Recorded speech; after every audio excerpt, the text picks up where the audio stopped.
At the Center of Social Health Authority, headquarters is the command hub of a system designed to transform emergency response services in the country, covering not only health crises, but also natural and human-caused disasters. The National Dispatch Center will facilitate the coordination of medical intervention and emergency evacuation across all 47 counties. An initiative, the government say, will help reduce delays that often determine the difference between survival and loss of life. Rolling out the universal access to emergency medical services. Your Excellency, as I conclude, SHA, together under the guidance and stewardship of the Ministry of Health, will now focus on 4 key pillars that will ensure these EMS services are sustainable. From this facility, close to 600 ambulances distributed across the country will be managed and deployed to provide assistance to people requiring urgent care. Here is how the system will operate.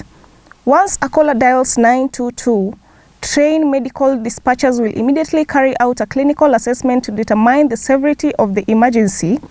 Through satellite and GPS technology, the team will identify the nearest available ambulance, shown in real time as green for free or red for already assigned. Importantly, the system will not only direct patients to the nearest hospital, but will also consider live bed availability to manage each emergency. Ambulance evacuation and the first 24 hours of emergency treatment will be paid for through the emergency, chronic, and critical illness funds at the approved tariffs. This protection applies whether the patient is registered with SHA or not, and whether or not they have paid for SHA. No deposit, no guarantee, no negotiation, no relatives running around looking for money. Everything will be taken care of. To curb misuse, emergency evacuation services will only be approved for clearly defined life-threatening medical situations.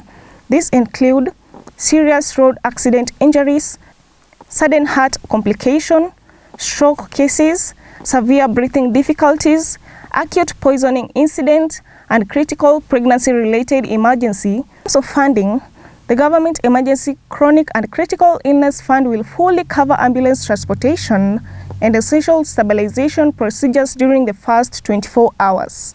After this urgent stabilization period ends, registered SHA member will continue receiving support through their existing health packages or capitation benefits, while patients who are not registered will move to regular hospital billing or be assisted to register at the facility. Kenyan will be picked by an ambulance. He's taken to a hospital and the hospital will ask for a deposit. Maybe they don't have that deposit, that amount of money. Then they go to the next hospital. Then they go to the next hospital. In the end, that patient dies inside the ambulance, or even there's no ambulance to pick him. Today you are making history by making sure that emergency care, as provided for in the Constitution, is going to be actualized. Health sector experts point out that technology by itself cannot guarantee success. A strong institutional commitment and adherence by health facilities will be equally important. With the 922 Emergency Command Center operating on a 24-hour basis, the government says that a person's ability to access life-saving medical care will no longer be determined by their financial situation during a health crisis. Reporting for Sweko TV, I'm Faith Otieno.